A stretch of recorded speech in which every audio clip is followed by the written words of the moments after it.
पराठे का सही कॉम्बिनेशन है कि पराठे को चाय पराठे का कॉम्बिनेशन हाँ, कैसे है? चाय के साथ में आपको कुछ भी नहीं लेना। नए जमाने की मार्केटिंग की वजह से जीवन में समस्याएं आ रही है। पिसा हुआ आटा भी जो पैकेट में मिलता है नहीं लेना चाहिए। सेकंड मील में क्या क्या हम ले सकते हैं? रोटी केवल गेहूं की खानी है और चावल केवल व्हाइट वाले खाने हैं। अगर वो चावल है तो वो कुकर में क्यों नहीं पकता है? 20 सीटी मार देने पे भी नहीं पकेगा। अच्छा सर, जैसे आपके जो क्लाइंट्स हैं वो सबसे ज्यादा क्या चैलेंज फेस करते हैं वेट लॉस करने में? चावल और गेहूं एक साथ नहीं खाएंगे, वजन कभी भी कम होगा नहीं। नॉन वेज बासी कतई नहीं हो सकता है। नॉन वेज तो ताजा ही बनना है। अगर वजन घटाना है तो थाल सजा के खाना खाना है। समोसा जरूर खाना चाहिए। मसल से मेद यानी फैट बनता है। कितना पानी पीना चाहिए इंसान को? अगर प्यास लगेगी तो आप कभी नाले का भी पानी पीना पड़ेगा तो पी लोगे। राजमा चावल खाने हैं खा लो, खिचड़ी खानी है खा लो। हार्मोन कुछ भी नहीं होता है। ये सब कही हुई बातें हैं।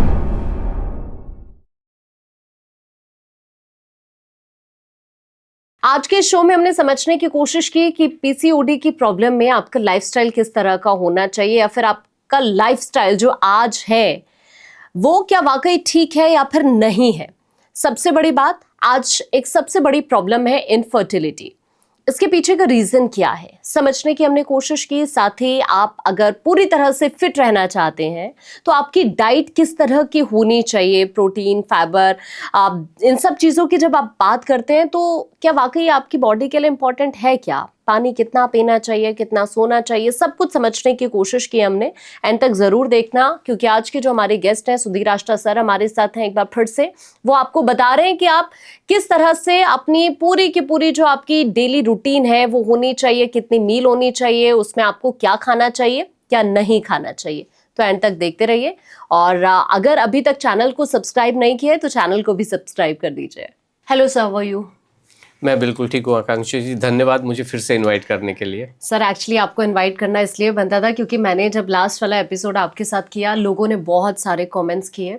और जिन लोगों ने कमेंट्स किए आज हम उन पर भी डिस्कशन करेंगे, क्योंकि बहुत सारे लोगों के बहुत सारे क्वेश्चन हैं। Very correct. लेकिन सर मुझे लगता है कि आप 40+ तो अभी है, बट आपके फेस का जो नूर है वो मतलब ऐसा तो नहीं लगता कि लाइक 40+ आप हो गए हो। मतलब राज क्या है इसके पीछे? एक्चुअली इस सवाल के पीछे का राज है, आप मेरी उम्र जानना चाह रहे हो। एक्चुअली ये बात है। मैं आपको बता दूं, मैं 40+ मतलब 80 वाला बंदा भी 40+ ही होता है। हाँ। मैं 65 होने वाला हूँ। नहीं सर, इसीलिए अभी आप देखिए ना कि मैं ही नहीं ये समझ पा रही हूँ। तो हमारे लोग तो कैसे ही समझ पाएंगे? राज क्या है? चलिए कोई बात नहीं, वो राज कुछ भी नहीं होता है। हाँ। राज ये है कि नेचर के हिसाब से हम अपने जीवन को जब ढालने की कोशिश करते हैं। हाँ। दावा तो हम कुछ कर नहीं रहे। हाँ। लेकिन जो भी हमने थोड़ा बहुत जाना है और अपने लोगों से, हजारों लोगों से, लाखों लोगों से बात करने के बाद जाना है। हाँ। और ये सारी चीजें एकदम सही खरी उतर रही हैं। जीवन प्रकृति के हिसाब से चलाओ, खाओ पियो, मौज करो। लाइफस्टाइल आपका कैसे है सर? लाइफस्टाइल तो मैं आपको पूरा अपनी दिनचर्या बता दूं, शुरू से शुरू करके। ठीक है। तो किसी भी व्यक्ति को नॉर्मली, ये हमारा एनालिसिस, डेटा का एनालिसिस भी यही कह रहा है, जो बहुत बड़ा डेटा हमारे पास, 6 बजे के आसपास अधिकतर लोग उठ रहे हैं। खासकर से अगर महिलाओं को देखें 6 बजे उठ जाते हैं। ठीक है। तो 6 बजे से आप जब दिन की शुरुआत करते हैं तो 8 बजे आपको 2 घंटे के भीतर नाश्ता कर लेना चाहिए। और हम ये सारी बातें अपने जीवन में ढालते हैं। जब मैं कभी कभी कुछ इंस्टा पे जाता हूँ तो मैंने अपनी थाली दिखा दी लोगों को और खा लिया उनके सामने। आधे घंटे जो भी टाइम लगा मुझे, मैंने वो पूरा खाना खाया कि भाई this is what is my meal. तो ब्रेकफास्ट से शुरू करते हैं। तो 8 बजे टाइम हो गया, ब्रेकफास्ट आप करेंगे। ठीक है। क्या करेंगे? जो भी आपको खाना है।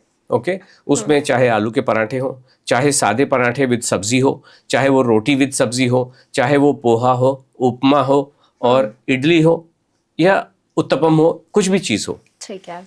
तो आप ये जानना चाहेंगी कि इडली खाने का सही तरीका क्या है? हाँ बिल्कुल, आप बताइए। तो अधिकतर लोग जो होते हैं, जब हमारे से जुड़ने से पहले वो इडली को चटनी के साथ खा लेते हैं। ठीक है। लेकिन जब इडली खाएंगे उसका सही तरीका ये है, जिसको हम कहते हैं कॉम्बिनेशन। अगर इडली को आपने चटनी के साथ खाया तो वजन बढ़ाने की पूरी उम्मीद हो जाती है।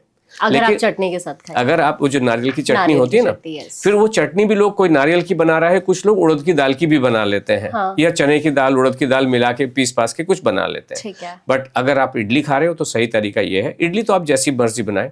नंबर 1, उसमें केमिकल ना हो। जो उसकी फर्मेंटेशन है वो नॉर्मल प्रोसेस से होनी चाहिए। ठीक है। कोई इनो मिला रहा है, कोई कुछ मिला रहा है, सोडा बाइकार्ब, वो गलत चीज होती है। ओके, तो नॉर्मली उसको फर्मेंट होने दें, फिर आप इडली बनाएं, उस साथ में सांभर और चटनी दोनों आइटम होने चाहिए। अगर ये कॉम्बिनेशन नहीं है, हम कॉम्बिनेशन पे ही बात कर रहे हैं। टाइमिंग मैंने आपको बता दिया कि जब भी आप उठ रहे हैं 6 बजे उठते हैं तो 8 बजे आप ब्रेकफास्ट कर लें, जो भी आपको खाना है वो खा लें, लेकिन सही कॉम्बिनेशन में आप खाएं। ओके, तो ये ब्रेकफास्ट आपका पूरा हो गया। और कितना खाएंगे, बिना नापे तोले पेट भर के आप उसको खा लेंगे। ओके, ठीक है। अभी कुछ कह रहे हैं कि भाई पराठे के साथ सही कॉम्बिनेशन क्या है? आप तो पराठा बोल देते हो, बट पराठे का कॉम्बिनेशन क्या है जानना चाहेंगे? बिल्कुल। पराठे का सही कॉम्बिनेशन है कि पराठे को चटनी के साथ खाया जाए। चटनी कौन सी? जिसमें धनिया हो, हरा वाला, ठीक है, पुदीना हो, और उसमें फिर जो आपको हर्ब्स डालनी है वो डाल लीजिए। भाई हर व्यक्ति की अलग चॉइस होती है ना। कोई काला नमक डाल रहा है, कोई से, अब चटनी में नमक तो हो गई, जो मर्जी डालना हो डाल लीजिए, कोई फंसी नहीं होना है। एक तो चीज होती है कि मिनिमम चटनी, तो ये 2 चीज तो मिनिमम होती हैं। उसमें आप कोई जीरा डाल लो, जिसको धनिया साबुत वाला डालना है वो डाल लो, तो जैसे बनाना है उसको बना लीजिए। उसमें आंवला भी पीसना है तो पीस लीजिए। ठीक है। तो ये जब आप चटनी के साथ में खा रहे हो या तो सब्जी के साथ खा लें, एक अलग बात होती है। बट मान लीजिए आलू का पराठा है, लोग बड़े अजीब अजीब से कॉम्बिनेशन पराठे में लेके चलते हैं। मान लीजिए पनीर का पराठा आपने बनाया, तो किसके साथ खाएंगे? तो द राइट थिंग इज, ये जो ग्रीन चटनी है ये बहुत उम्दा चीज है, इसी के साथ आपको खाना चाहिए। चाय पराठे का कॉम्बिनेशन कैसे है? मुझे लग रहा था कि इसीलिए मैं थोड़ा सा इसको मैं थोड़ा सा बटर भी उसमें ऐड कर देती हूँ। हाँ, तो I am coming to that. Okay, चाय में कोई प्रॉब्लम नहीं है, बट हम ये कहते हैं कि चाय के साथ में आपको कुछ भी नहीं लेना है।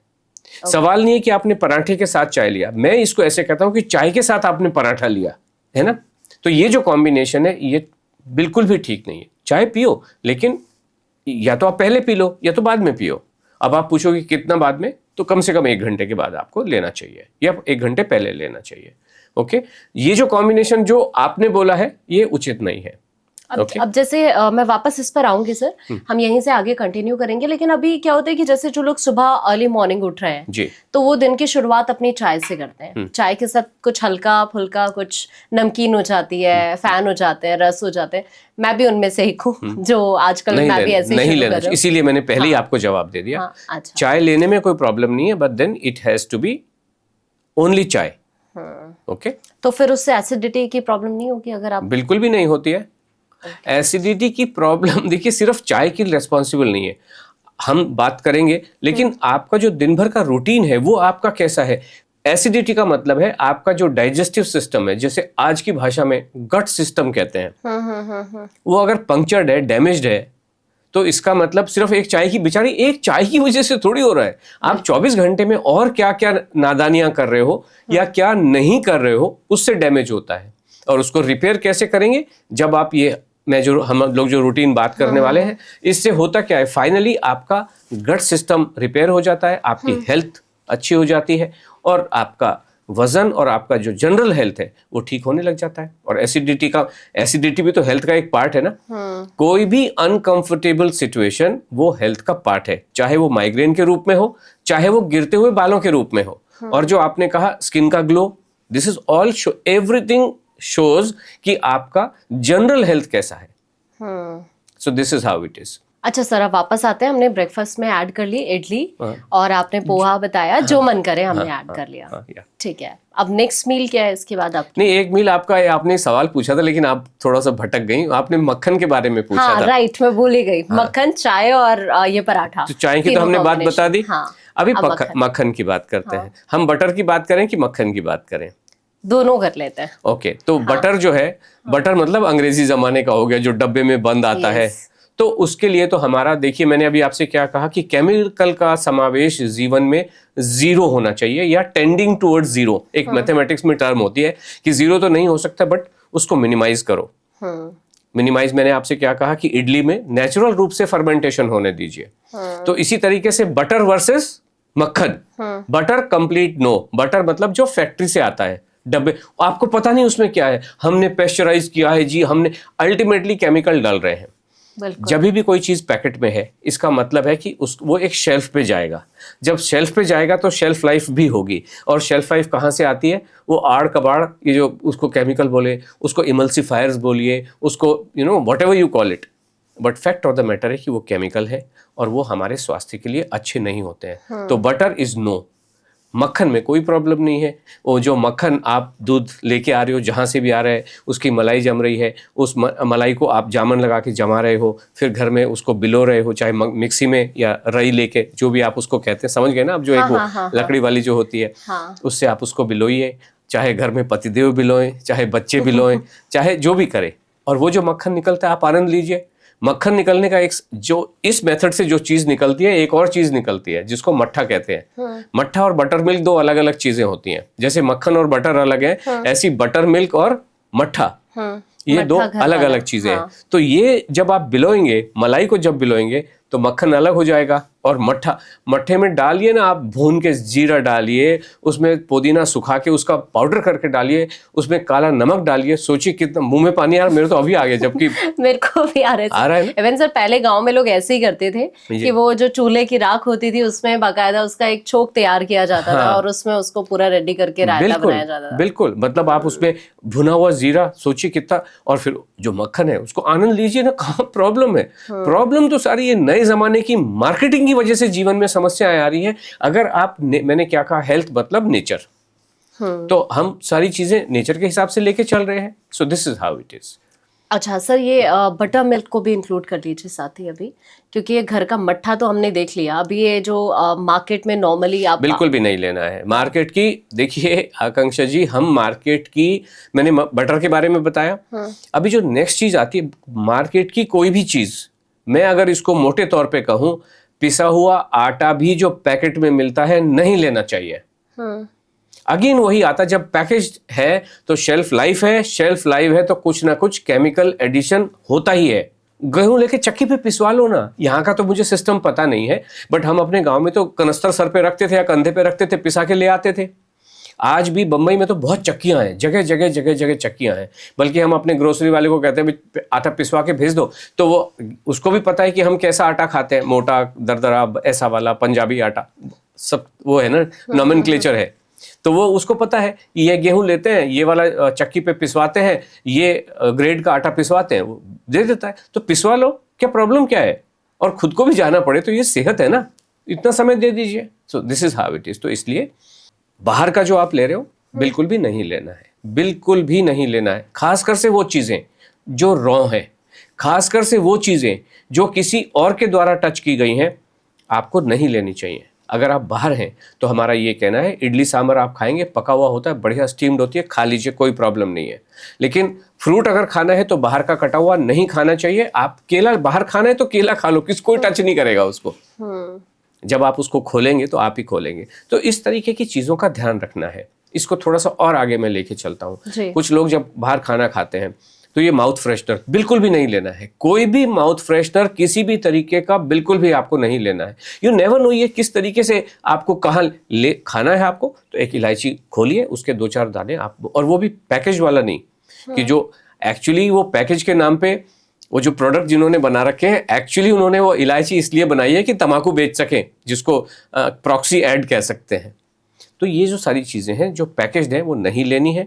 और ये mouth freshener is another thing जो खाने के पीछे आता ही है, लोगों को आदत पड़ चुकी है। तो थोड़ा सा अपने आप को संभालें। लेना है तो अपने इलायची रखें, उसको छीलें और खा लें, उतना। ओके सर, अब आते हैं अपनी नेक्स्ट मील पर। अभी सेकेंड मील में क्या क्या हम ले सकते हैं? सेकंड मील जो मेन मील है, 3 ही मेन मील होते हैं, breakfast, lunch and dinner. Lunch and dinner जो है एक दूसरे के मतलब सिमिलर होते हैं, जिसको हम कहते हैं दाल चावल रोटी सब्जी। चारों आइटम दोनों मील में होने ही चाहिए। क्वांटिटी कितनी होनी चाहिए? जो चारों बराबर मात्रा में। देखिए जो स्टडीज है और even otherwise by common sense भी हम समझ सकते हैं, हर व्यक्ति का जो ऑर्गन्स है ना आकांक्षा जी, वो सबके सेम होते हैं। स्टमक भी सभी, पूरी मानव जाति का सबका सेम होता है, जिसकी कैपेसिटी अगर हम कहें लगभग 400 ग्राम खाने के आसपास हो सकती है ना। 400 ग्राम का मतलब है किसी की 350 हो सकती है, किसी की 500 भी हो सकती है, बट इससे ज्यादा नहीं होती। उससे ज्यादा खाना कोई खा नहीं सकता है, इम्पॉसिबल है। तो जब आप खाते बैठते हैं तो लगभग चारों आइटम बराबर मात्रा में, इसको मैं कहूँ अगर 400 आइटम है, 400 ग्राम है, तो 100 ग्राम आपको 100 ग्राम रोटी खा लें, 100 ग्राम चावल खा लें, 100 ग्राम सब्जी, 100 ग्राम दाल। थोड़ा बहुत इधर उधर इज ओके कि भाई आपको दाल मान लो एक कटोरी में थोड़ी सी ज़्यादा हो गई, सो दैट इज ओके। तो ये आपको खाना है, लेकिन इसमें कंडीशन है। जैसे रोटी केवल गेहूं की खानी है और चावल केवल व्हाइट वाले खाने हैं। ओके, तो लेकिन ब्राउन आजकल राइस, तो ब्राउन राइस हाँ, में वही पे आ रही थी अभी। ओके, ब्राउन राइस ब्राउन कैसे होता है आपको पता है? ब्राउन राइस ब्राउन कैसे हुआ? नहीं, मेरे को नहीं आइडिया। ओके, जो धरती से आर्सेनिक खींच लेता है। चावल वही है लेकिन वो और ये बहुत विषैला होता है। जिसको भी चाहिए, दर्शकों को जिसको भी चाहिए, आप गूगल करके देखिए, ब्राउन राइस में आर्सेनिक की मात्रा बहुत ज्यादा होती है, 48% तक हो सकती है। ओके, और इस वजह से, और हम सब जानते हैं कि आर्सेनिक हमारे स्वास्थ्य के लिए विषैला है कि नहीं है? बिल्कुल। और इसी वजह से अगर वो चावल है तो वो कुकर में क्यों नहीं पकता है? 20 सीटी मार देने पे भी नहीं पकेगा, और वो उतना मुलायम और उतना सिल्की नहीं होता है जितना कि आपका व्हाइट वाला चावल हो जाता है। उसको फिर भी आपको मुंह में कचर कचर करके चबाना ही पड़ेगा। जो चीज़ कुकर में नहीं पक रही, जो चीज़ आपके मुंह में चब नहीं रही, आप सोचिए कि वो आपके गट सिस्टम पे, आपके स्टमक पे, आपके इंटेस्टाइन पे क्या असर डालने वाली है। और फिर आप कहेंगे कि मेरा तो स्टमक क्लीन नहीं होता जी, मुझे तो कॉन्स्टिपेशन हो गया है। बिल्कुल भी नहीं खाना है, नॉर्मल व्हाइट वाला चावल ही खाना है। ओके, तो और जब तक आप दोनों चावल और गेहूं एक साथ नहीं खाएंगे, वजन कभी भी कम होगा नहीं, बढ़ने के चांसेस पूरे होते हैं। कोई मल्टीग्रेन नहीं, कोई 2 ग्रेन नहीं, कोई 7 ग्रेन नहीं, कोई 11 ग्रेन नहीं, नॉर्मल सा आप गेहूं कौन से भी क्वालिटी का हो, वो खपली, मतलब अब लोग तो मार्केटिंग के लिए हम तो खपली गेहूं खाते हैं जी। भाई क्यों? तुम शरबती भी खाओ, तुम एक्स भी खाओ, वाई भी खाओ, जो जिसको खाना है खा लो। सो दिस इज, अभी जैसे व्हाइट चावल है, बंगाल में अलग खाया जाता है, उड़ीसा में अलग खाया जाता है, आंध्रा में अलग वैरायटी है, पंजाब में अलग वैरायटी है। तो हम क्यों थोपे एक दूसरे के ऊपर? बिल्कुल। जो आपके इलाके में जो चावल उग रहा है उसको खा लीजिए। That is what we are saying. Normal रहिए जीवन में, है ना? तो ये हो गया आपका। लेकिन एक और कंडीशन है। कंडीशन ये है कि जो दाल आपने लंच में बनाई वो रिपीट ना करें तो बेटर है, नया बनाए। ओके, इसको मैं ऐसा भी कहता हूं, मतलब एक समझने के हिसाब से, भगवत गीता में भगवान श्री कृष्ण ने भी 17वें अध्याय के 8, 9 और 10, 7, 8, 9, 10 जो श्लोक हैं, ये खाने के बारे में डिस्क्राइब करते हैं कि खाना कैसा आपका होना चाहिए। बट जो 10वां श्लोक है वो ये कह रहा है कि आपको गरम गरम ताज़ा खाना खाना चाहिए। ओके, तो जो लोग नॉनवेज खाते हैं ज़रूर खाएं, लेकिन नॉनवेज बासी कतई नहीं हो सकता है। नॉनवेज तो ताज़ा ही बनना है। अगर आप प्रोफेशनली थोड़े से चैलेंज्ड हैं या हेल्थ वाइज चैलेंज्ड हैं, दाल दोनों बार नहीं बना सकते हो तो ठीक है, दाल सब्जी, but that will be a compromise. Best चीज़ ये कि ताज़ा बनाए। नॉनवेज तो कतई सुबह का शाम को, शाम का सुबह को नहीं खाना है, कतई नहीं खाना है। वेजिटेरियन में अगर आप उसको ठीक से स्टोर कर लेते हैं, मान लीजिए फ्रिज में आपने रख दिया और फिर उसको रीहीट करके खा रहे हो, so that should be all right. But then you must ensure कि जैसे ही आपका जो पोर्शन तैयार होता है तो उसको पहले फ्रिज में रख दें, जो खाना है वो खा लें और बाकी को शाम को खाएं। ठीक है, लंच और डिनर हो गए। क्वांटिटी हमारे यहाँ होती नहीं है, पेट भर के आपको खाना है। और एक और स्लोगन हमारा इसमें होता है कि अगर वजन घटाना है तो थाल सजा के खाना खाना है, थाली नहीं, डेजर्ट प्लेट नहीं। बहुत सारे लोग हैं डेजर्ट प्लेट में खाना खाओ, कम करो। हम कहते हैं थाल लाओ। जैसे अगर कोई गेस्ट आए आपके घर में तो आप कैसे उसको खिलाते हो? तो अपने आप तो सबसे बड़े गेस्ट हो, है ना? और आपने एक कहावत भी सुनी होगी कि the charity must begin at home. तो एवरीथिंग मस्ट सेल्फ रेस्पेक्ट हो, चाहे लव हो, खुद से शुरू करो ना, तब तो आप दुनिया को कर पाओगे। तो हम ये कह रहे हैं कि जैसे आप गेस्ट को खिलाते हो, थाल सजा के खाओ। आपको लगता है कि मैं इतना खाना खाऊंगी, उतना सजा लीजिए, खा लीजिए। और फिर भी लग रहा है भूख लगी है, तो फिर आपकी मर्जी है। किसी को दाल चावल अच्छे लगते हैं, किसी को रोटी अच्छी लगती है, किसी को दाल ज़्यादा अच्छी लगती है, तो फिर जो अच्छा लगे वो आप खा लीजिए। ओके, सो ये हमारे 2 मील हो गए। ठीक है।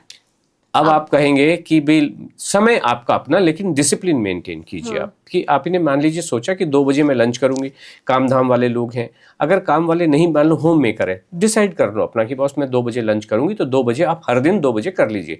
10-15 मिनट इधर उधर is okay, but otherwise it should be disciplined. Dinner का समय आप अपने परिवार के हिसाब से डिसाइड कीजिए कि मैं 8 बजे खाऊंगी, 9 बजे सोचा है, 9 बजे खा लीजिए। अब आप कहेंगे तो गैप तो इतना बड़ा हो गया, 2 बजे लंच लिया, 9 बजे डिनर किया, तो 7 घंटे का गैप, इधर 8 बजे ब्रेकफास्ट किया, 6 घंटे बाद 2 बजे आप, तो इसलिए जो 11 बजे के आसपास यानी 3 घंटे उधर बचे और यहाँ पे लंच में भी फिर आपके 3 घंटे बच जाएंगे, तो मिडिल में 11 बजे आपको खाने चाहिए फ्रूट। ओके। है ना? फ्रूट कितने खाने हैं? पेट भर के खाने हैं, लेकिन कम से कम 200 ग्राम खाने हैं। एक सिंगल फ्रूट आपको खाना है, चाहे वो आप केला खा लो, चाहे वो आपको एप्पल खा लो, जो भी खाना है फ्रूट खाइए। एक सिंगल फ्रूट आपको खाना है, वो कीचड़ बना के मतलब जिसको अंग्रेजी में कहते हैं फ्रूट सलाद, मिक्स फ्रूट, वो नहीं खाना है। एक ही खाना है, सिंगल आप खा लीजिए, जो भी खाना है खा लीजिए, कोई प्रॉब्लम नहीं है। और फ्रूट को छिलका निकाल के ही खाना चाहिए। बाकी सब तो छिलका निकाल के ही खाते हैं, केवल एक ही फ्रूट है मेरे ख्याल में जो छिलके के साथ खाया जाता है, जिसको एप्पल कहा जाता है। तो एप्पल को भी छिलका हटा के खाना है। और ये चेंज तो अगर आप छिलका हटा के खाएंगे, खुद ही पता चले, अरे यार एसिडिटी तो गायब हो गई, जो आपने शुरू में कहा एसिडिटी चाय से नहीं होती, एप्पल के छिलके से हो रही है। ओके, यानी ये छोटी छोटी चीजें भी हमें ध्यान रखनी है ध्यान। और फिर आप सवाल वो नहीं है, आप पता नहीं क्या कर रहे हो और फिर ब्लेम ऐसी चीज को देते हो जिसके पास ब्लेम जाना नहीं चाहिए। अभी चाय को अभी आपने ब्लेम दिया ना, चाय से एसिडिटी होती है। मैं कह रहा हूं कि अगर एप्पल को आप छिलके के साथ खाते हो, और आपको कैसे पता? मेरे इन बातों को सुनने के बाद में जब हमारे पार्टिसिपेंट हमसे शेयर करते, सर कमाल हो गया, मैंने छिलके के साथ खाना शुरू किया। अभी हम समझते थे छिलके में प्रोटीन होता है, छिलके में फलाना, हम ये कहते हैं छिलके में कुछ नहीं होता, केवल पॉइजन होता है। छिलका भगवान ने किसी भी चीज के लिए बनाया है, हमारी स्किन भी इसलिए बनाई है कि बाहरी जो आक्रमण है बैक्टीरिया का या जो स्वास्थ्य के लिए अच्छे नहीं होते, उनके आक्रमण से बचाने के लिए हमको स्किन बनाई है। ऐसे ही फ्रूट की स्किन भी इसीलिए बनाई है कि वो, और स्किन में ऐसा क्या होगा कि जो उसको रिपेल करेगा आने वाली चीज को, तो उसमें कुछ ऐसे तत्व होते हैं जो रिपेल करते हैं। इसी वजह से जो कॉकरोच को भगाने वाली जो आजकल हर्बल वो आती है ना, वो ककड़ी के या खीरे के छिलके से बनी हुई होती हैं। तो ये जो छिलका होता है, किसी भी चीज का जो छिलका होता है, वो प्राइमरीली पॉइजनस होता है इन नेचर, और वो आपके स्वास्थ्य को खराब करता है, जिसका इंडिकेशन आपको एसिडिटी के रूप में फील होता है। तो इसलिए नहीं खाना है। तो ये फ्रूट हो गया, क्लैरिटी के साथ आ गया। बिल्कुल। क्वांटिटी भी बता दी, टाइम भी बता दिया, तरीका भी बता दिया, कॉम्बिनेशन भी बता दिया। ठीक है?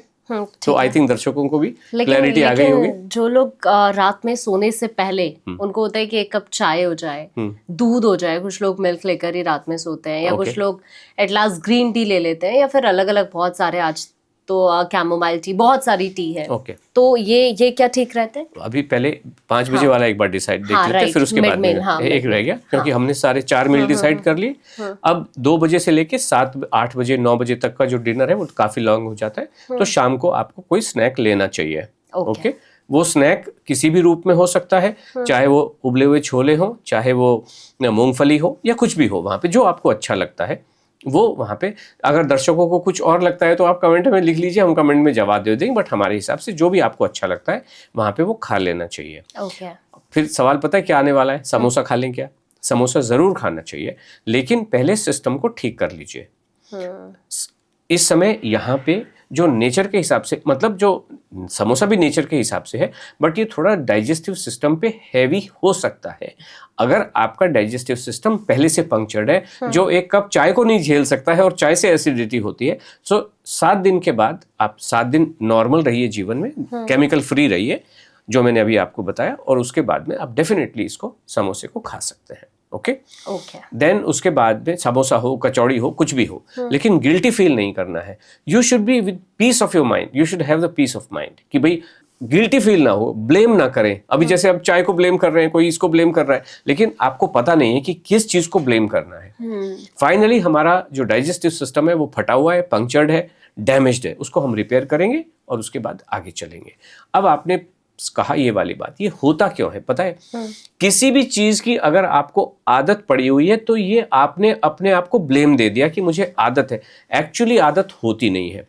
होता क्या है कि जब आपका जीवन का जो डिसिप्लिन है वो बिगड़ा हुआ है, जब आपका रूटीन बिगड़ा हुआ है, तो शरीर में से कुछ भी इंडिकेशन आता है। अगर आपकी गाड़ी बिगड़ी हो तो कभी इधर से आवाज आएगी, कभी उधर से आवाज आएगी, ऐसा होता है ना। अगर आपने इस रूटीन को लेके चला और अच्छे से आपका न्यूट्रिशन हुआ, शरीर को जो न्यूट्रिएंट चाहिए वो सारे मिल गए, तो पहली बात तो आपको कुछ इस टाइप की फीलिंग आएगी नहीं। अगर आ भी गई तो उसको अलाउ इट टू हैपन, लेकिन हम इसमें एक कंडीशन है, हेल्थ को क्या चीज़ है जो हेल्थ को इंडिकेट करेगी? लेबोरेटरी टेस्टिंग की बात छोड़ देते हैं, लेकिन आपको ये कैसा पता चलेगा, हाउ विल यू जज कि मेरी हेल्थ ठीक है? ये कैसे पता चलेगा? आपको कुछ अंदाजा है कि मैं बताऊं?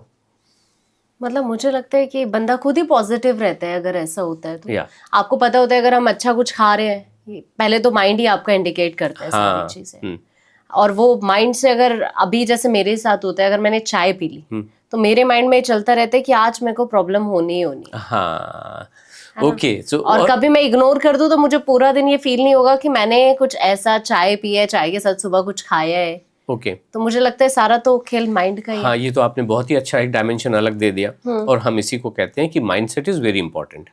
आप कैसे सोच रहे हो, और एग्जैक्टली सेम थिंग हैपन, क्योंकि कुछ लोग जो पॉडकास्ट पूरा पूरा देखते हैं ना, उनको एक अच्छी दिशा मिलती है, और जो इन सब चीजों को समझेंगे, हम ये कहते हैं बस खा लो, लेकिन आपको जो एग्जिस्टिंग स्टफ जो सेटअप हमने बताया है उसके साथ डिविएट नहीं करना है। मान लीजिए आप कहीं किटी में चले गए, या किसी फ्रेंड के घर चले गए, या किसी फ्रेंड के साथ मार्केट में चले गए, और आपने क्या किया, वहां जाके छोले भटूरे खा लिए, कुछ भी खा लिया, ठीक है, 6 बजे छोले भटूरे। फिर आपके मन में गिल्ट होती है, जो आपने अभी कहा, अरे यार ये तो ऐसा हो गया। Then what is the natural course of action? Dinner skip कर देती हूँ बॉस, इतनी कैलोरी खा ली, डिनर ना खाऊं। वजन अगले दिन, फिर जो लोग वजन ले रहे हैं वजन बढ़ा हुआ मिलेगा, फिर वो किसको दोष देंगे? वो दोष देंगे कि अरे छोले भटूरे खाए ना, इसलिए। लेकिन हमें ये पक्का पता है, क्योंकि आपने डिनर स्किप किया, इस वजह से आपका वजन बढ़ा। एक लेडी आई हमारे, जो मंगलवार की वेबिनार होती है ना, जो वेट लॉस का हमारा एक मंगलवार को फ्री सेशन चलता है, ठीक है। तो पॉडकास्ट देखने के बाद वो लेडी आई, उन्होंने शेयर किया कि आपको मैंने सुना, मैंने छोले भटूरे खाए, बिंदास खाए, दिल्ली में यहीं कहीं रहती, मतलब इसी एरिया में कहीं रहती, बिंदास खाए, लेकिन मैंने डिनर स्किप नहीं किया। मैंने 2-2 गस्से दाल चावल रोटी सब्जी थोड़े थोड़े, अगले दिन 400 ग्राम वजन घटा हुआ था। तो सोचिए कि जब इस रूटीन को आप लेके चलते हैं ना, और बिना अपना इसमें फ्लेवर, बिना अपना इनपुट लगाए जब लेके चलते हैं, सरलता से रखते हैं, तो कभी भी डैमेजेस होते नहीं है। और मैं क्यों, आपने खा लिया ना, मजा आया ना छोले भटूरे खा के, तो क्यों दोष देना? बेचारे भटूरे को भी दोष दे रहे हो और खुद को भी दे रहे हो। तो इसलिए प्लेजर के साथ खा लो। माइंडसेट बहुत इंपॉर्टेंट है, इसलिए वो लेके चलना है। लेकिन जो मैंने आपसे सवाल किया था, हमें कैसे पता चलेगा कि मेरी हेल्थ कैसी चल रही है? ठीक है, तो 3 ही इंडिकेशन मोटे तौर पे होते हैं जिससे आपको पता चल जाता है before you start taking some actions. Number 1, आपको नींद बहुत अच्छी क्वालिटी की आनी चाहिए। 7 घंटे की अनडिस्टर्ब्ड कंटिन्यूअस स्लीप। मतलब कुछ लोग कहते हैं नहीं मैं 4 घंटे रात को सोती हूँ, 3 घंटे दिन में सोती हूँ। नो, 7 घंटे की रात को नींद सोनी ही चाहिए, लगातार बिना डिस्टर्बेंस। 8-8 बार वॉशरूम जा रहे हैं लोग, 8-8 बार वॉशरूम के लिए उठते हैं। नींद आनी ही चाहिए, नंबर 1। नंबर 2, आपको भूख लगनी ही चाहिए। जिसको भूख नहीं लग रही है, मतलब हेल्थ कॉम्प्रोमाइज हुई है, कहाँ हुई है, कैसे हुई है, वो एक अलग बात है, बट हेल्थ ठीक नहीं है। तीसरा, एक नींद हो गई, एक भूख हो गई, और तीसरा जो इंडिकेशन है अच्छी हेल्थ का, वो ये होता है कि आपको अगले दिन मोशन बहुत अच्छे से क्विक चुटकी बजाते हो जाना चाहिए। तो आपके ये 3 पैरामीटर्स अगर ठीक हैं तो आपकी हेल्थ बहुत अच्छी है। अदरवाइज कहीं कॉम्प्रोमाइज्ड है और उसको ठीक करने की कोशिश करनी चाहिए। अगर आपको नींद ठीक से नहीं आ रही है तो ये जो डिनर के बाद वाली जो चीज़ें हैं, इनको थोड़े दिन आप स्किप करके देख लेना चाहिए। अदरवाइज अगर कोई प्रॉब्लम नहीं है तो जो आपने सवाल पूछा कि ये डिनर के बाद ये जो आदतें लगी हुई हैं, तो इनको आप कंटिन्यू कर सकते हैं अगर ये आपके 3 पैरामीटर्स ठीक हैं तो। अदरवाइज थोड़े दिन इनको रोक के देखिए। और अगर आपको लगता है कि ये पहली बात, तो जब आप खाना खाएंगे ना, तो आपको ये, इसको मैं कह सकता हूँ क्रेविंग, क्योंकि नशा हो गया है एक तरीके का। लेकिन अगर आप पेट भर के खाएंगे ना, ये 5-6 मील जो खाएंगे, तो जरूरत महसूस नहीं होगी, खुद ही नहीं होगी। लेकिन इन सब चीजों में डरे मत, ये नेचर, भगवान का प्रसाद आप खा रहे हो। खाना, फ्रूट खा रहे हो तो भगवान का प्रसाद है, दाल सब्जी रोटी सब्जी भगवान का प्रसाद है ना? तो ये तो कोई गलत चीज नहीं है। So this is how it is. Sir, एक क्वेश्चन मेरा थोड़ा सा इससे अलग है, लेकिन फिर भी लोगों के अंदर ये बहुत बार जरूर लोगों के अंदर रहते हैं। जैसे अभी क्या होता है, वाइट ब्रेड और ब्राउन ब्रेड, ये एक बहुत ही कॉमन सा क्वेश्चन है। जैसे मैं कई बार अपने ऑफिस में भी इसको डिस्कस कर चुकी हूँ लोगों से। कुछ लोग कहते हैं कि आपको वाइट ब्रेड खानी चाहिए, कुछ लोग कहते हैं आपको ब्राउन ब्रेड खानी चाहिए। तो मतलब एक तो आप ये बताइए, क्या लिटरली दोनों में डिफरेंस है या सिर्फ एक कलर का डिफरेंस है क्या? वो तो मैं बताऊंगा, लेकिन अगर ऐसा कहीं लग रहा है जहाँ पे आप रास्ते में जा रहे हो, एक कहावत आपने सुनी होगी, एक तरफ कुआं एक तरफ खाई, हाँ। तो क्यों जाना? पहली बात, अगर डाउट है तो जाना नहीं चाहिए। और लेकिन मैं उसको क्लियर करता हूँ। सर टेस्ट ठीक ये है, जी मांग लेती हाँ मांग लेती। तो मैं एक बात बताऊं आपको कि नॉर्मल रहना चाहिए। नॉर्मल का मतलब क्या है? सफ़ेद वाली ब्रेड, जो नॉर्मल साधारण रेगुलर ब्रेड है, उसी को लेना चाहिए। बाकी सारी चीज़ें उनमें अगेन वो कोई केमिकल, कोई कलर फलर ऐसी चीज़ें डालनी है। अगर ब्रेड पहली बात तो खाने की ज़रूरत नहीं है, लेकिन क्योंकि जीवन में घुसी हुई है तो हम भी एडवाइस कर, हम ऐसा नहीं कि आपको रोक रहे हैं, क्योंकि आपका सवाल उस तरीके का था इसलिए मैंने ऐसा कहा। खानी ही है तो सादी साधारण नॉर्मल सफ़ेद वाली ब्रेड खाइए। उसमें जो डैमेजिंग अगर कुछ है भी तो मिनिमम है, क्योंकि अल्टीमेटली तो फर्मेंटेड फूड ही है ना वो। कुछ लोग कहेंगे तो मैदे की बनी होती है, तो बनी रहने दो, हर चीज तो मैदे की बनी हुई है ना, क्या फर्क पड़ता है? तो आजकल आटा ब्रेड भी तो आ गई है ना मार्केट में, तो सच में आटा ब्रेड है वो? क्यों कॉम्प्लिकेट करना ना जीवन को। हम बम्बई में हैं, आप यहाँ बढ़िया नोएडा मेरठ दिल्ली में बैठे हुए हो। अगर मान लो किसी एक पंजाब के किसी पाकिस्तान के बॉर्डर पे बैठा हुआ कोई व्यक्ति है जहाँ पे नहीं मिल रही, तो हम उसके जीवन में ये कहेंगे अरे यार मेरा तो प्रॉब्लम इसलिए मुझे व्हीट ब्रेड नहीं मिल रही। क्यों और वो एक्सपेंसिव भी हो सकता है, 5 गुना महंगी हो। तो हम ये कह रहे हैं बस नॉर्मल रहो।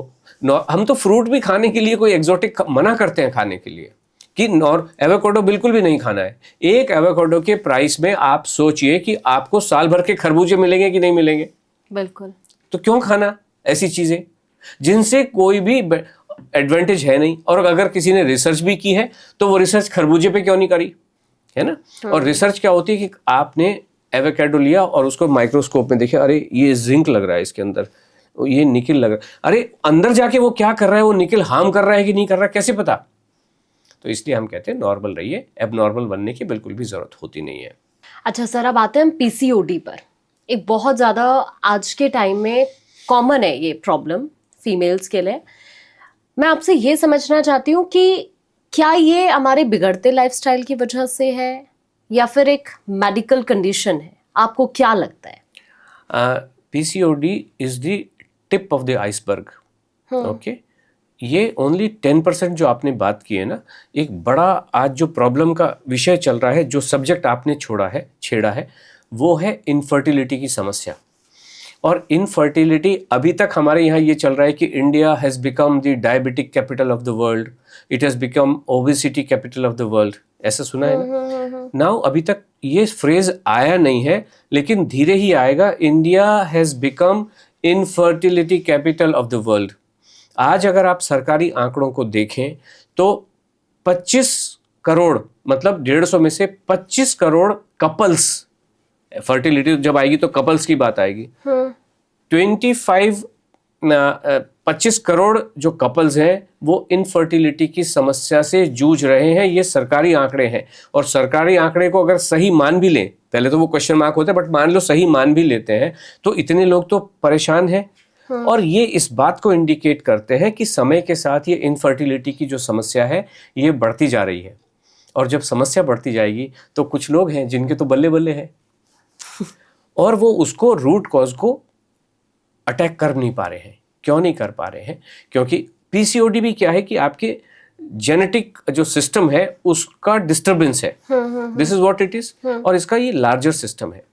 नाउ जेनेटिक्स में अगर ये देखें, फर्टिलिटी की चीज को देखें तो इसके 2 एस्पेक्ट होते हैं, एक मेल पार्ट, एक फीमेल पार्ट। आपने जो बात की वो फीमेल पार्ट की बात की, अभी मेल पार्ट में भी होना चाहिए। बिल्कुल। मेल पार्ट में अभी मुझे बताइए, एक गुठली है, उसका अंत क्या होता है? एक गुठली है, मान लीजिए आम की गुठली है, उसका जो नेट रिजल्ट है वो क्या होता है? मैं बताता हूँ आपको, बिकॉज मेरे मन में क्या चल रहा है वो।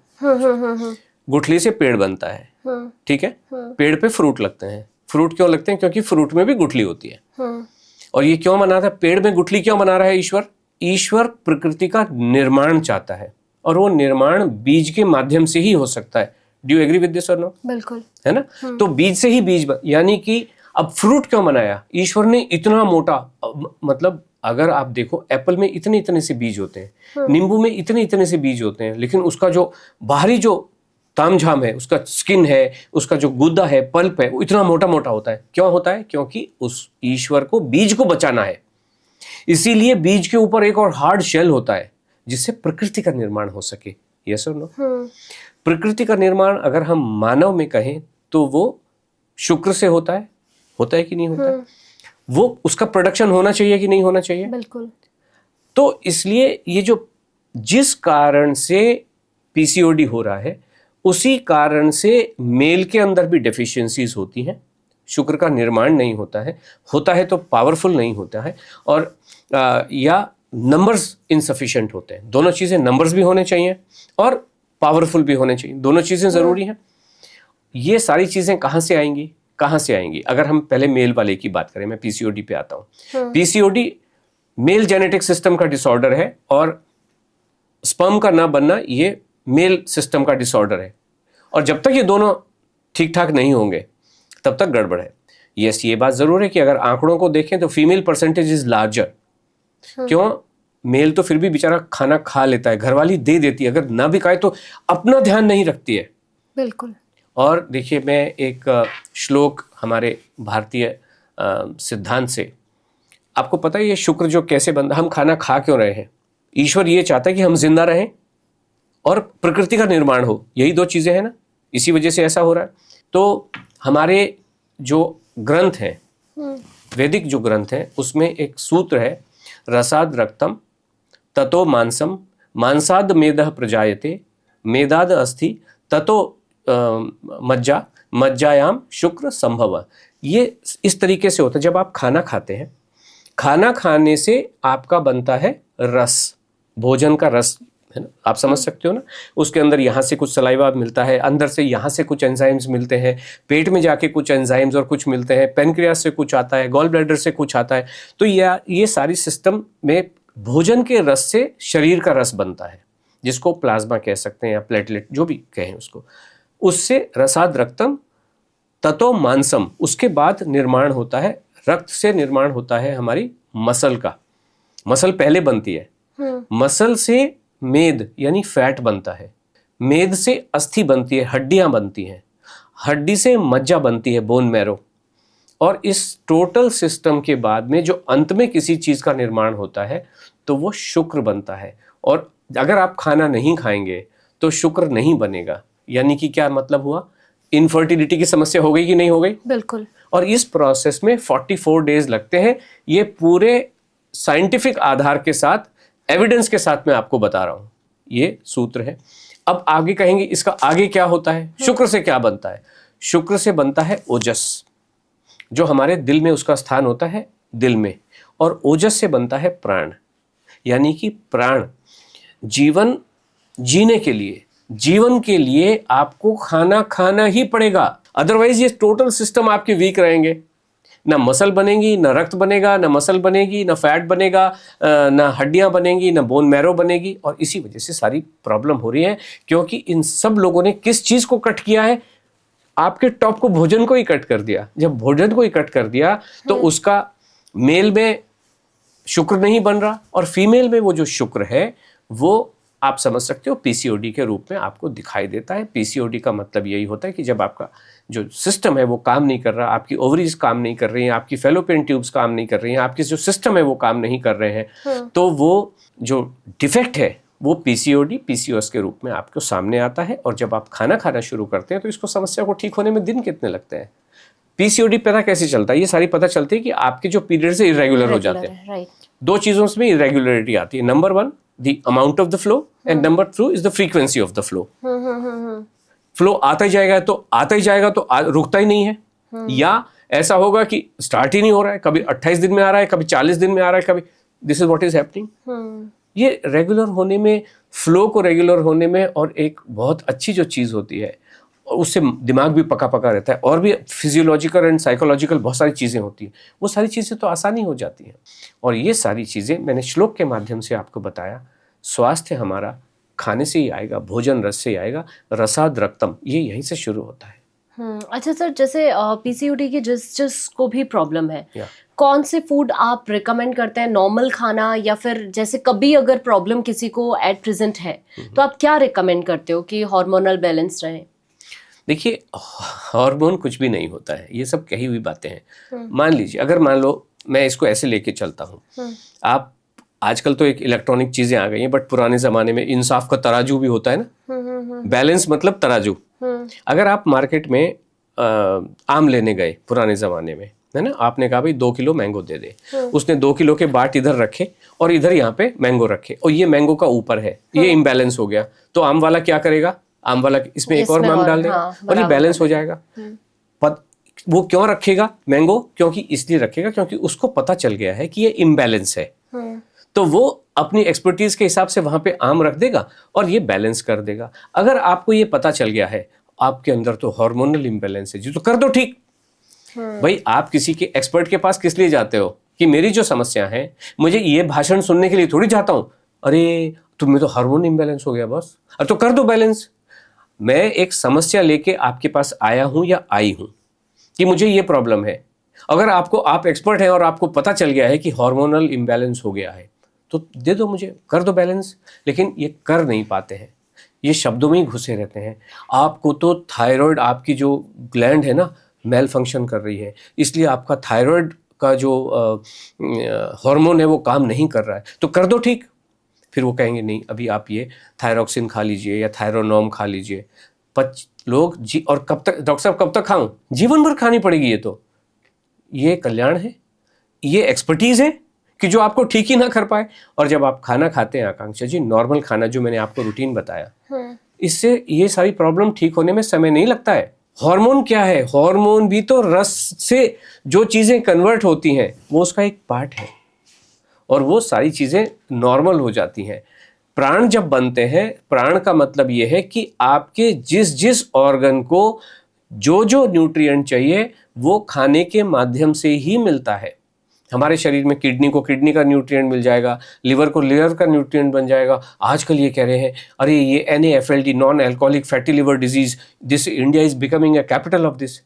एक एक चीज पे आपको, मतलब इंडिया इतना बड़ा मार्केट है, यहाँ पे आपको खाना बंद करने के बाद में आपको, और ये क्या बंद करवा रहे हैं? गेहूं और चावल बंद करवा रहे हैं।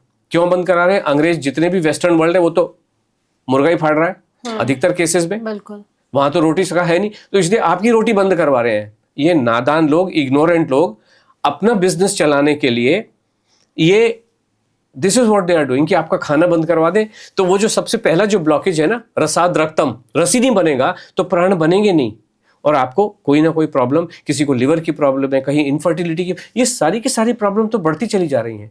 और आप डाटा को देखेंगे, जो भी दर्शक देख रहे हैं, आप देखिए बच्चे नॉर्मली पैदा नहीं हो रहे हैं, अब तो सी सेक्शन ही हो रहे हैं, और ये 6 सेक्शन समय के साथ बढ़ते चले जा रहे हैं, बढ़ते चले जा रहे हैं। क्यों बढ़ते? अदरवाइज ये जो प्रोसेस है तो नेचर की नॉर्मल सी प्रोसेस है ना, बिल्कुल, और हमेशा रही है, और आदिवासी इलाकों में तो आज भी नेचुरल सी प्रोसेस है। So this is how it is Akanksha ji. ये सब जितनी भी चीजें हैं ये कमर्शियल हैं, इसीलिए इन्होंने सबसे बड़ा जो काम किया है WHO के माध्यम से किया है। वो एक ऐसी ऑर्गेनाइजेशन है जिसको अमेरिका छोड़ दिया, अमेरिका में है वो, लेकिन अमेरिका ने उसको क्विट कर दिया कि तुम झूठ बोलते हो बॉस, सारी चीजें गलत एडवाइस दे रहे हो मानव जाति को। और उन्होंने सबसे जो गंभीर काम किया है कि जो ओबेसिटी को एक बीमारी बता दिया है कि एक्सेस वेट या obesity is a disease.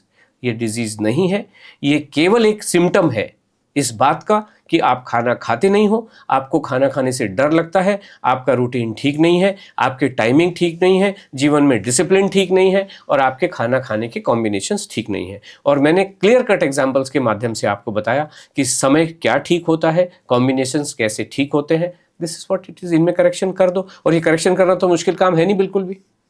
Idli आज जो आप इनो के साथ बना रहे हो या सोडा बाइकार्ब्स के साथ बना रहे हो, 2 दिन के बाद आपको पता चल जाएगा कि बिना इसके कैसे बनाऊं। आज गेहूं आप आटा का डब्बा खरीद के ला रहे हो, 2 दिन के बाद आपको आदत पड़ जाएगी कि चक्की से कैसे पिसवाऊं गेहूं को। ये तो कोई भी चीज परिवर्तन करने में मुश्किल नहीं है। अगर आप इनको ठीक करेंगे, जीवन बहुत ही खुशनुमा हो जाएगा। अच्छा सर, एक बात बताइए, अगर मैं आपसे कुछ ऑप्शंस पूछूं मॉर्निंग में ब्रेकफास्ट के, क्या क्या रिकमेंड करते हो आप पूछ लीजिए। मैंने तो आपको बताया, लेकिन अगर आपके मन में कोई है तो बिल्कुल पूछिए। स्पेशल जैसे कुछ लोग होते हैं कि अगर आप मॉर्निंग में ब्रेकफास्ट में अगर कुछ खाना चाहते हो तो लाइक आपको पोहा खाना चाहिए, फाइबर का ध्यान रखना चाहिए, प्रोटीन रिच फूड आपको खाना चाहिए मॉर्निंग में। ओके, तो ऐसा कुछ है आपका कि आप कुछ भी नहीं होता है। ये जो प्रोटीन, कार्ब और फैट एंड फाइबर है, ये सब बेकार की बातें होती हैं। ये चीजें एग्जिस्ट करती नहीं है। एग्जिस्ट क्या कर रहा है?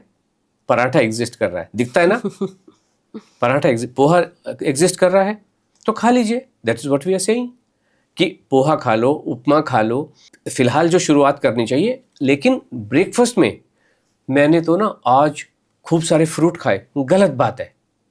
ब्रेकफास्ट का मतलब है केवल अनाज ही खाना है, वो अनाज का रूप क्या है वो एक अलग बात है। राजमा चावल खाने हैं, खा लो, खिचड़ी खानी है, खा लो, पोहा उपमा ये सब क्या है भाई, पोहा चावल का एक अलग सा रूप है। अगर मैं उसको कहूँ तो ये पुलाव ही है ना एक तरीके का। चावल को आपने फ्लैट कर दिया और उसके अंदर थोड़ी सब्जियां डाल दी, so this is how it is. Lunch आपने जो लिया, लंच में दाल चावल रोटी सब्जी है, आप उसको कोई भी नाम दो, लेकिन एक बात तो निश्चित है, मैंने किसी से भी कहा, मैंने लेबोरेटरी से पूछा कि मैं एक रोटी या पराठा लेके आपके पास आता हूँ, इस पे कैलोरी नाप के दिखा दो। नहीं नाप सकते हैं, पॉसिबल नहीं है, क्योंकि कैलोरी होती नहीं है, वो नाप सकते नहीं है। कुछ अनजान लोग बेचारे जिन्होंने कुछ किताबें पढ़ ली हैं वो कहेंगे एक बॉम्ब कैलोरी मीटर होता है। इग्नोरेंट लोग हैं, उनको लगता है किताबें पढ़ने से ही जीवन में कल्याण होता है, ऐसा नहीं होता। बॉम्ब कैलोरी मीटर जो होता है वो पेट्रोल की कैलोरी नापने के लिए हो सकता है, लेकिन उसमें रोटी की कैलोरी तो डेफिनेटली नहीं आती है, ये बात तो मेजर नहीं कर सकते हैं, इम्पॉसिबल है कैलोरी को मेजर करना। कैलोरी को ये लोग दावा करते हैं कि वो कैलकुलेट करते हैं। इसको मैं ऐसे बताता हूँ कि आपका वजन मुझे मान लीजिए लेना है, तो वो कहेंगे अच्छा आपका वजन चाहिए, ओके, आपके बालों का वजन इतना, आपकी आंख का वजन इतना, आपकी हड्डियों का वजन इतना, आपके मसल्स का वजन इतना, और सम टोटल इतना आया, तो आकांक्षा जी आपका वजन ये है। But this is not the way. हम अपना नापना होता है तो हम क्या करते हैं, एक मशीन पे खड़े होते हैं, मशीन दिखा देती है कि कितना वजन है। तो क्यों, अगर वजन इंपॉर्टेंट है तो वो इसलिए मशीन बनी हुई है। आपकी हाइट के लिए हम एक नाप लेते हैं कि भाई आप खड़े हुए, एक स्केल रखा और वो एक मेजरमेंट है। कैलोरी का कोई मेजरमेंट होता नहीं। कैलोरी ये सिर्फ जो बेचारे नादान लोग हैं कैलकुलेट करते बैठते हैं, इसमें ये है, इसमें ये है, इसमें ये है। ये इसलिए फेक कंसेप्ट है, it does not exist in real life. अच्छा सर, जैसे आपके जो क्लाइंट्स हैं वो सबसे ज्यादा क्या चैलेंज फेस करते हैं वेट लॉस करने में? ओके, देखिए हो क्या रहा है, मैं आपको बताऊं कि लोगों को जब खाने से डर लगता है और वजन बढ़ जाता है, और इसका जो ट्रिगर होता है वो होता है जब भी कोई लेडी एक फैमिली वे में आती है, प्रेग्नेंट होती है, और उसके बाद में जब डिलीवर करते हैं तो वहाँ पे वो वज़न कहीं ना कहीं बढ़ना शुरू हो जाता है। ओके, तो वहाँ पे होता क्या, फिर वो खाने के प्रति जो डर लोगों ने इतना जो मार्केट में या यूनिवर्स में ये जो खाने के प्रति डर लगाया हुआ है, उससे वो खाना बन नहीं रहा। जब खाना घरों में बन नहीं रहा है तो परिवार को भी नहीं मिल रहा है, और ये बन गया कि भाई हम सुबह तो खाते हैं दाल चावल और शाम को खाते हैं रोटी सब्जी, या एक दिन हम दाल चावल खाते हैं, एक दिन रोटी सब्जी खाते हैं, डिनर में स्किप कर देती हूँ। तो ये सबसे बड़ा चैलेंज है कि जब एक लेडी खाना बना नहीं रही है और आने के बाद जब उनको लगता है कि भाई दाल चावल रोटी सब्जी खाइए, तो उनको ये एक चैलेंज फील होता है कि ये चारों आइटम रोज़ खाना, दाल तो किसी को भाती नहीं है, किसी को चावल भाते नहीं है, जीवन में है नहीं, किसी के अभी साउथ में अगर हम जाते हैं तो उनके जीवन में रोटी नहीं है, अगर हम महाराष्ट्र के कुछ इलाकों में जाते हैं तो उनके जीवन में गेहूं नहीं है, वो बाजरी और ये सब चीज़ें खाते हैं। तो ये जो थोड़ा सा जो परिवर्तन, बहुत बड़े बड़े परिवर्तन नहीं है, लेकिन ये छोटे छोटे परिवर्तन करने के लिए लोगों को ये चैलेंज लगते हैं, और इसी वजह से हमारे प्रोग्राम का नाम चैलेंज है, जो हम एक चलाते भी हैं, एक ही चलाते हैं। हाँ। वैसे तो देखो जीवन इतना सरल है कि पैसे देने की जरूरत नहीं है। मंगलवार को हम सारी चीज़ें, ये तो पॉडकास्ट में मैंने सब कुछ बता दिया, इसमें तो कोई सवाल है ही नहीं, कोई रॉकेट साइंस थोड़ी है, जीवन कोई रॉकेट साइंस थोड़ी है, सारे लोग खा ही रहे हैं। लेकिन अगर कहीं है भी तो मंगलवार को आ जाओ, नहीं है आपको लगता है कि हमारा साथ चाहिए, तो एक 90 दिन का प्रोग्राम है जिसको हम चैलेंज ही बोल रहे हैं। क्यों चैलेंज बोल रहे हैं? क्योंकि जो छोटी छोटी बातें होती हैं जीवन में, कि सुबह उठते 2 घंटे के भीतर आपको नाश्ता करना है, ये चैलेंज होता है।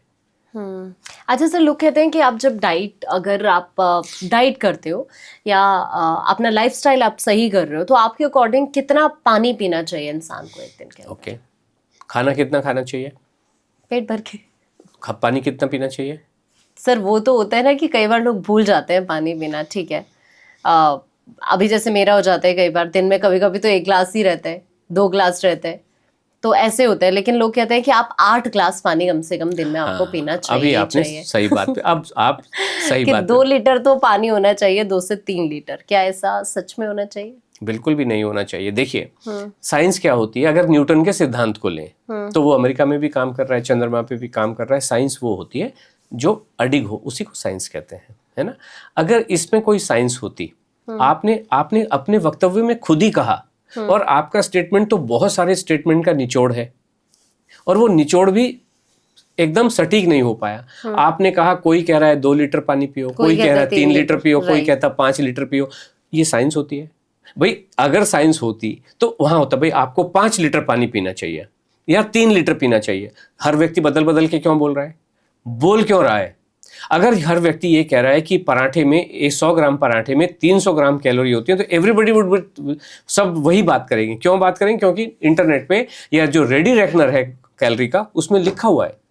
तो ये पानी क्यों नहीं लिखा हुआ है कि पानी आपको 2 लीटर पीना है? और फिर कुछ लोग कहते हैं कि आपने तो कंफ्यूजन बरपा रखा है। मैं ये कहता हूं इस कंफ्यूजन तो मार्केट में बरपा हुआ है, हम तो उसको क्लियर करने की कोशिश करते हैं। तो इस वक्तव्य के बाद आपके सवाल पे आता हूं।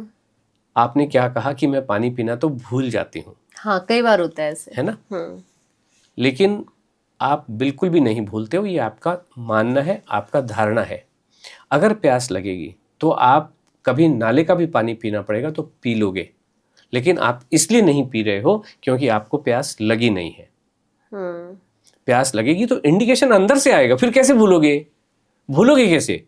नहीं भूलोगे ना। बिल्कुल। तो इसी तरीके से हमारा ये कहना है, खाना कितना खाना है? पेट भर के। पानी कितना पीना है? प्यास मिटाने तक पानी। प्यास लगी तो पानी पीना है, नहीं पीना तो नहीं पीना है, तो नहीं पीना है। अगर प्यास नहीं लगी तो पानी नहीं पीना है। बॉडी को पानी नहीं चाहिए। कुछ लोग कहेंगे बॉडी 72% पानी से बनी हुई है, हमें पानी पीना ही चाहिए। अरे नहीं पीना है पानी, बॉडी को पानी चाहिए नहीं। बॉडी को पानी नहीं चाहिए, बॉडी को हाइड्रेशन चाहिए। हमारी जो इलेक्ट्रोलिटिक प्रोसेस अंदर चलती है, जिससे बिजली पैदा हो रही है शरीर के अंदर, उस बिजली से तो चल रहा है ना। इसीलिए बॉडी का जो स्मॉलेस्ट एलिमेंट है उसको सेल कहा जाता है ना। सेल क्यों कहते हैं उसको? क्योंकि उसके अंदर बिजली पैदा होती है। जैसे हमारी टॉर्च में जो सेल लगाते हैं ना, सेल का मतलब है कि इकाई, सबसे छोटी इकाई, उसके अंदर बिजली पैदा होती है। बिजली पैदा होने के लिए एक इलेक्ट्रोलिटिक चाहिए। वो इलेक्ट्रोलिसिस जो प्रोसेस है उसके लिए हाइड्रेशन चाहिए। वो जो भी हाइड्रेशन चाहिए उसको आप पानी कह सकते हो, बट पानी पीने से हाइड्रेशन होगा ऐसा बिल्कुल भी जरूरी नहीं है। मैंने आपसे क्या कहा? मैंने पूरे 5 बार मील खाने को कहा कि नहीं कहा? बिल्कुल कहा। अगर आप दुनिया में, हमारी बॉडी में 72% पानी है, धरती पे 72% पानी है, नेचर में जो भी चीज पाई जाती है सब में 70% पानी होता ही होता है, चाहे एप्पल हो चाहे ककड़ी हो। होता है कि नहीं होता है? तो अगर मान लीजिए आपने ब्रेकफास्ट में ये सोचा कि मैं इडली सांभर खाती हूँ, तो सांभर में पानी है कि नहीं है? बिल्कुल। इडली में पानी है कि नहीं है? चटनी में पानी है कि नहीं है? लंच में आप चले दाल चावल रोटी सब्जी, रोटी में पानी है कि नहीं है? चावल में पानी है कि नहीं है? है ना। आपने 11 बजे कितना फ्रूट खाया? कम से कम 200 ग्राम फ्रूट खाया। 200 ग्राम फ्रूट में 150 ml पानी है कि नहीं है? आपने रात को दाल चावल रोटी सब्जी खाए और बीच में आपने क्या कहा? मैं 2 गिलास तो पानी पी लेती हूँ, कहा ना। तो आधा लीटर तो 250 ग्राम, आधा लीटर तो वहां भी हो गया। हमने ये देखा है, मैं हमारे पार्टिसिपेंट भी यही कहते, हम मीटिंग लेते हैं ना, मैं आपने जो पानी है ये मतलब हमारा कहीं ना कहीं क्वांटिटी में कुछ गड़बड़ हो रही है। आप इतना खाना खिला रहे हो, तो मैंने कहा चलो लेके बैठो, पेन पेंसिल लेके बैठो। उनको कहा कि आप ब्रेकफास्ट, तो ये जो खाना मैंने आपको बताया ना, जो भी रूटीन आपने बताया, जब आप इसको ब्रेक डाउन करेंगे, पानी, अभी आप कहोगे रोटी में कितना पानी होता है? रोटी का पानी गूगल कर लो कि भाई एक 40 ग्राम रोटी में कितना पानी होता है, तो वो बता देगा कि भाई आपका रोटी के अंदर में 35% पानी होता है।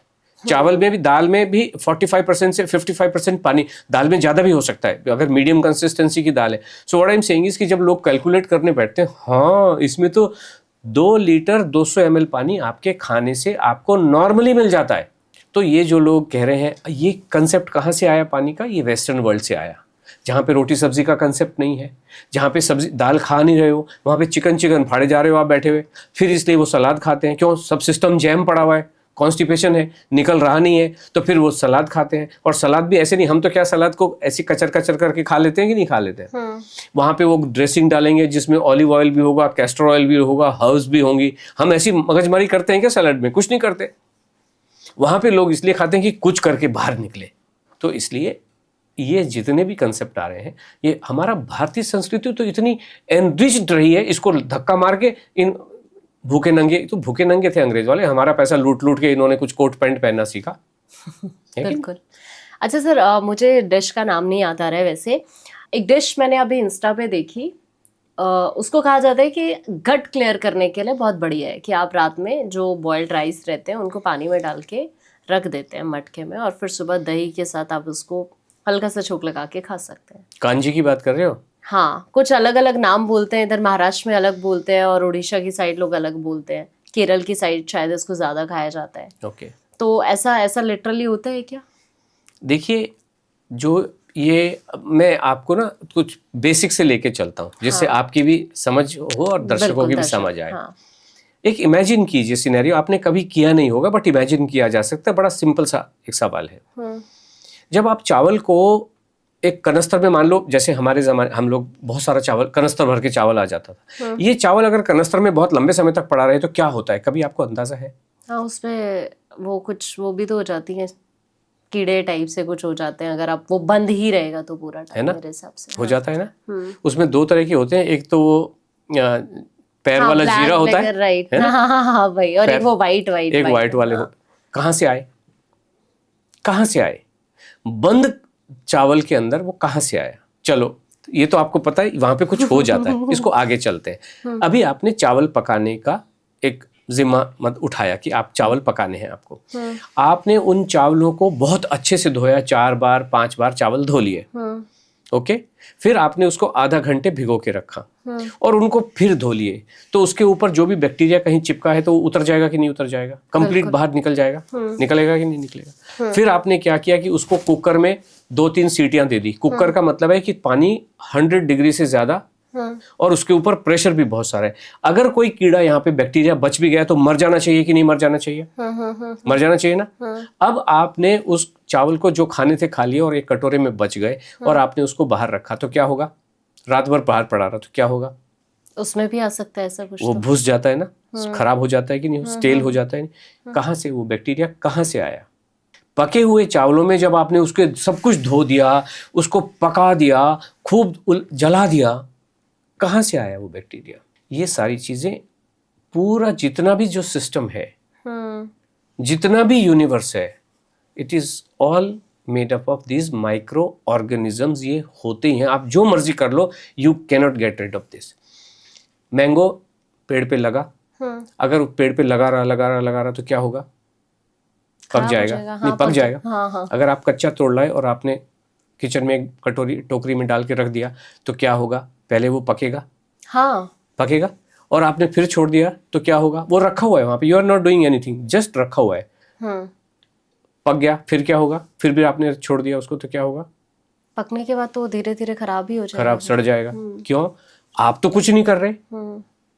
ऐसा क्या हुआ कि जब वो कच्चे की आपने चटनी बना ली मान लीजिए, या अम्बी की सब्जी बना ली, या कुछ ऐसा बना ली, ऐसा ही होता है। वो पका, आप बड़ा स्वादिष्ट मैंगो लग रहा है, चाहे वो लंगड़ा हो, चाहे वो चौसा हो, चाहे वो जो भी, बड़ा टेस्टी लग रहा है, और वो it is considered to be highly beneficial, स्वास्थ्य के लिए फ्रूट बहुत अच्छे होते हैं, इसमें तो कोई दो राय नहीं है। लेकिन वही फ्रूट अगर आपने 2 दिन रख दिया तो वो सड़ जाएगा, क्या आप उसको खा सकते हो? पॉसिबल ही नहीं। इसका मतलब ये है कि वहां पे जो बैक्टीरियल एक्शन चल रहा है, जिसको हम बायोलॉजिकल एक्शन बोले, एंजाइमेटिक एक्शन बोले, कुछ भी, बट फाइनली बैक्टीरियल एक्शन है। तो वो जो आप अभी खा रहे हो, तो जो बेनिफिशियल है वही बैक्टीरिया थोड़े दिन के बाद में डेंजरस हो जाता है। बैक्टीरिया तो वही है, लेकिन थोड़े दिनों के बाद में वो दानव बन जाता है, जो आपको अगर उसको खा लिया तो आपको उल्टियां और आपको हॉस्पिटलाइज होना पड़ सकता है फूड पॉइजनिंग की वजह से। यही तो फूड पॉइजनिंग है। फूड के अंदर कीड़े होना ही तो पॉइजनिंग है, और आप तो कुछ उसमें इंजेक्शन मार मार के पॉइजन कर नहीं रहे, वो तो अपने आप ही पैदा हो रहा है, अपने आप ही उसमें अमृत हुआ, अपने आप ही विष में कन्वर्ट हुआ, जिसको टॉक्सिन बोल सकते हो। यस और नो? एंड आप अभी क्या कर रहे हो? ये बड़े बड़े, आपने कहा एक डिश बहुत फेमस हो रखी है, this is what these people are doing. आपको कीड़े खिला रहे हैं और आपको लग रहा है वाह वाह वाह क्या बात है, आपको वो लूज मोशन हो जा रहे हैं, आपको लगता है मेरी गट क्लीन हो गई। अरे गट क्लीन नहीं होगी, आप एक टॉक्सिन खा रहे हो, in the name of detoxifying आप टॉक्सिन खा रहे हो।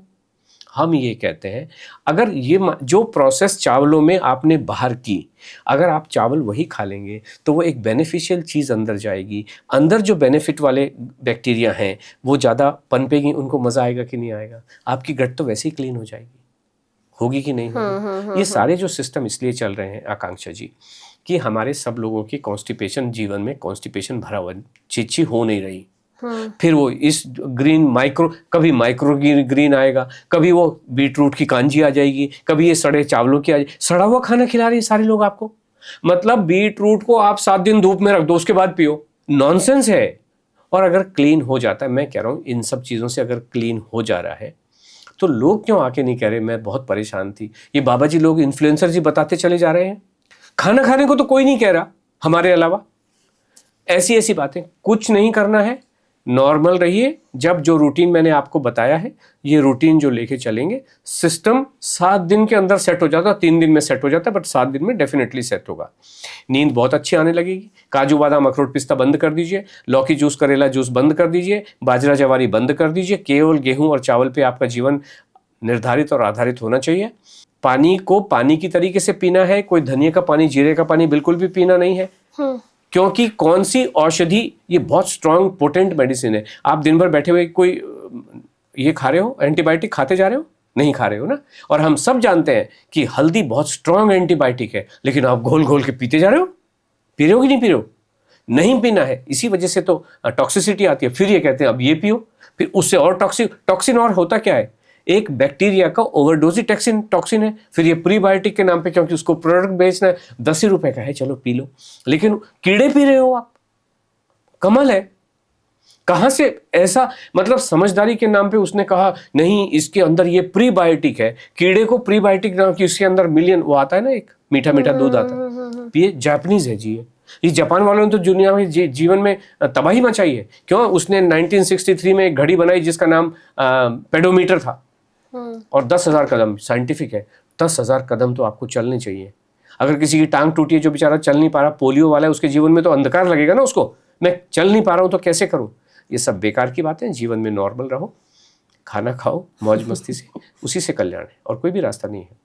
और सर आपकी बातें इतना मोटिवेट कर देती हैं कि मैं नेक्स्ट डे कोशिश करती हूँ कि ठीक है, अब मुझे भी सही ट्रैक पे आना चाहिए, अच्छा खाना चाहिए, और हमेशा फ्रेश फूड खाना चाहिए। और मैं यही उम्मीद करती हूँ कि हमारे जो दर्शक हमें इस वक्त सुन रहे हैं वो भी जरूर अपने लाइफस्टाइल में चेंज करेंगे। Thank you so much sir, आपके प्रीशियस टाइम के लिए। धन्यवाद आपका बहुत बहुत। लेकिन एक चीज मैं और जरूर कहना चाहूंगा कि 2 चीजें होती हैं। अगर आप इस चीज को गाइडेंस में लेके चलें, क्योंकि देखो गुरु का और कोई भी रोल नहीं होता है। गुरु का रोल है कि जब आप फंसे तो आपको निकाल के कौन लाएगा। तो इसलिए ये गुरु के साथ करना चाहिए, और एक ही बार 90 डेज के लिए आपको जरूर आना चाहिए। आप चाहें तो अपने से कर सकते हैं, लेकिन हम जो कर रहे हैं, एक काम और कर रहे हैं कि ब्रेकफास्ट से पहले जब आप एम्प्टी स्टमक होते हैं या नहीं होते हैं, भाई ब्रेकफास्ट तो आप कर ही रहे हो, चाहे आप कॉन्स्टिपेटेड हो या क्लियर हो गए हो, वहां पे आपको वजन अपना डेली मॉनिटर करना ही चाहिए। Keep a record. और अगर आपको, और ये जो प्रोग्राम है, अगर आपको मन मुताबिक रिजल्ट नहीं मिल रहा है, किसी को लगता है अब मैंने आपको फॉलो किया 10 किलो वजन बढ़ गया, भाई 10 किलो नहीं बढ़ाना है। अब वो लोग कमेंट जो लिखेंगे इसमें, तो वो सही लिख रहे हैं तो एक अलग बात है, और गलत लिख रहे हैं कि कुछ लिखने के लिए लिख दिया तो एक अलग बात है। लेकिन मेरा ये कहना है, 7 दिन अगर आपको मन मुताबिक रिजल्ट नहीं मिल रहे हैं तो 7 दिन से ज्यादा इसको कंटिन्यू कतई ना करें। 7 दिन में अगर 1 किलो बढ़ता भी है तो भी बढ़ा के ले लो, लेकिन 7 दिन तक फॉलो करने को मैं पता है क्यों कह रहा हूँ, कभी कभी 3 दिन के बाद रिजल्ट मिलना शुरू होता है। ओके, तो 7 दिन के, अगर आपको 7 दिन के बाद भी मन मुताबिक रिजल्ट नहीं मिल रहा है, 7 दिन में 2 चीजें हो सकती हैं। या तो 3 किलो वजन बढ़ सकता है, या तो 3 किलो घट सकता है। क्योंकि जो लोग डरेंगे उनका बढ़ सकता है, और जो लोग बिंदास की 7 दिन में अपने आप को दूंगी and just with the clear mind मैं इसको नोट करके चलूंगी, तो वजन डेफिनेटली कम होगा। लेकिन अगर नहीं हो रहा है तो इसको बहुत ज़्यादा लंबे समय तक लेके चलने की ज़रूरत नहीं है। देन यू कैन आइदर हमारी जो फिलॉसफी है उससे दूर हो जाए कि ठीक है मुझे आपको देखना ही नहीं है, मत सुने, और दूसरा ये हो सकता है कि ठीक है, मुझे लग रहा है कि इसमें दम है, मुझे अच्छा लग रहा है, मेरी जो मानसिक स्थिति है प्लेजेंट फील हो रहा है, बहुत अच्छा लग रहा है, और अब यात्रा में आपके साथ चलना शुरू करूंगी, तो देन गाइडेंस में इसको फॉलो करके चले, मुझे यही कहना है। So thank you so much Thank for you so much, inviting sir. Me, Akanksha ji. Thank you sir, thank you so much.